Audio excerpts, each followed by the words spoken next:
इसमें ये जो लगवा दिया ना, ये थोड़ा सा वैसा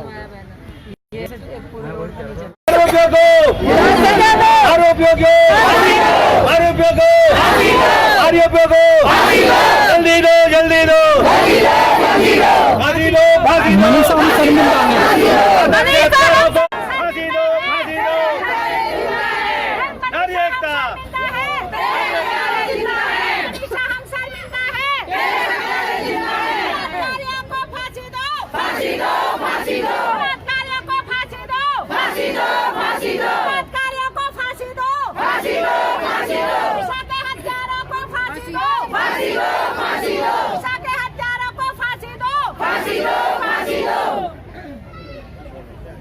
अब मैं हमारे वकील साहब एडवोकेट कमल जी से मैं रिक्वेस्ट करता हूँ थोड़ा धन्यवाद करें और तमाम संगठन के सिर्फ अध्यक्ष के लिए और उनके परिवार के लिए हिम्मत देने का आप लोगों ने काम किया और क्षेत्र में न केवल ये दर्शाने का आपने काम किया कि हम एकजुट हैं और हम किसी भी अत्याचार अनाचार को बर्दाश्त किसी भी सूरत में नहीं करेंगे। ये ताकत आपने आज दिखाई। मेरा अनुरोध है आप सभी क्षेत्रवासियों से कि जब भी कभी इस तरह का कॉमन कॉज हो तो हम अपनी ताकत एकजुट करके अपोजिट पार्टी को दिखाने का काम करें कि हम ना अत्याचार करेंगे और ना बर्दाश्त करेंगे, ना सहेंगे ना बर्दाश्त करेंगे। अगर आप हमारी तरफ एक उंगली उठाओगे तो हम 2 उंगली उठाने के लिए तैयार हैं और हम एकजुट होकर ही अपनी ताकत समेटकर अपराधियों को या अपोजिट जो हमारे खिलाफ ये चेक करते हैं कि इनमें ताकत कितनी रह गई है, हमारे बच्चों से, हमारे बुजुर्गों से, हमारी आस्था से और हमारे सामाजिक वर्चस्व से छेड़छाड़ करके हमें तिरस्कृत करने का प्रयास करते हैं, अपमानित करने का प्रयास करते हैं। हमने ये दिखाने का काम किया और आने वाले समय में हम ये दिखाते रहेंगे कि हम ताकत में हैं। हम किसी भी अपराध अनाचार का मुंह तोड़ जवाब देने के लिए सदैव तैयार हैं। साथियों आवाज दो, आवाज दो। बाबा साहब मनीषा के हत्यारों को, मनीषा के हत्यारों को, योगी राज होश में आओ। बाबा कमेटी जो जिसका अध्यक्ष है, जरा 2 शब्द तरीके से, एक संवैधानिक तरीके से हमने ये जो योगी सरकार के लिए हमने एक मौन प्रदर्शन किया है, उस सरकार को बिल्कुल शर्मसार हो जाना चाहिए कि हमारे पास उस सरकार के लिए आज शब्द नहीं है, इसलिए हमने मौन प्रदर्शन निकाला है। और योगी मोदी सरकार से मैं विनती करता हूं कि इस देश में अगर सरकार आपने बनाई है तो इस जनता के द्वारा बनाई है, और अगर इस जनता के साथ तिरस्कार करोगे तो ये जनता आपकी कुर्सी पे वार करेगी।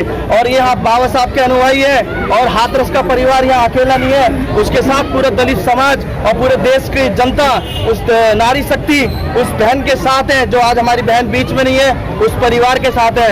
मैं विशेष तौर से अपने युवा साथियों से गुजारिश करूंगा कि हमारे युवाओं को बिल्कुल खुलकर सामने आना चाहिए और जनता और इस देश की सोई नहीं है। योगी जी आप होश में आओ, ये जनता आपको चाहे तो जब मर्जी गिरा सकती है और इस जनता जब चाहे आपको बना सकती है। तो इस जनता के लोकतंत्र को आप मजाक में न लें और आपने जितने असंवैधानिक तरीके से हमारे संविधान का मजाक हाथरस में बनाया है वो आपको बिल्कुल भी कतई बर्दाश्त नहीं करेगा दलित समाज। और मैं आपसे एक बार फिर धन्यवाद करना चाहता हूँ सभी का, जितने मेरे युवा साथी आए और मेरी बहन है, मेरी माँ। लाइन की बात है, बहुत गहरी है। हम लोग संघर्ष करते आए हैं, हमारा इतिहास ही संघर्षों का रहा है और आज भी संघर्ष कर रहे हैं। आज देश के आजाद होने के 70 साल भी आज बाद हम संघर्ष कर रहे हैं। तो संघर्षों का दौर कहाँ से शुरू हुआ? कृष्ण राज में काठ अंगूठा, राम राज में काटी नाक, योगी राज में जीभ काट ले अब तो मेरे बहुजन जाग। योगी राज में जीभ काट ले अब तो मेरे बहुजन जाग।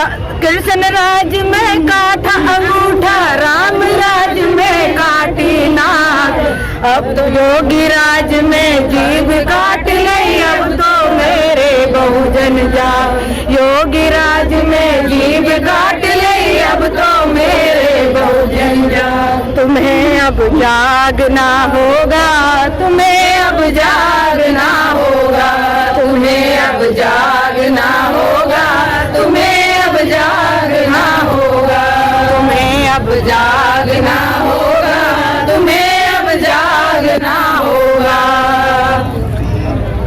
तो हम, ये मेरी 2 लाइन की बात है, शायद समझने वाले समझ गए होंगे। इसलिए हमें अब अपनी बेटियों को रोटी बेलनी नहीं सिखानी है, हथियार चलाने सिखाने। रोटी तो वो बना ही लेंगी, लेकिन आप बचपन से अपनी बेटियों को तैयार करो हथियार चलाने के लिए। और जो एक हाथ उठाए उसका हाथ दूसरे हाथ में तोड़ के दे दो, और जो टांग से वार करे तो टांग तोड़ के दूसरी टांग के साथ मिला दो। इसलिए अब रोटी बेलने का काम नहीं, बेटियों को हथियार चलाना, उन्हें एजुकेशन। और सबसे बड़ी बात यह है कि जिसके भी बेटी बेटे शादी के लिए तैयार हैं, वो शादियों में दहेज की मांग ना करें, उन लड़की वालों से डिग्रियों की मांग करें कि आपकी लड़कियों के पास कितनी डिग्री है। तो हर लड़की का बाप माँ बाप उसे पढ़ाएंगे, अच्छी एजुकेशन देंगे, वो डिग्रियों पे ध्यान देगा। और जब बेटियों के पास डिग्री होगी, कामयाबी होगी, उनके साथ कोई अत्याचार नहीं होगा।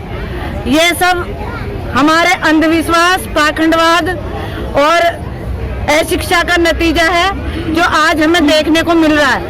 तो इसलिए हमें इस अंधविश्वास से, पाखंडवाद से बाहर आना होगा।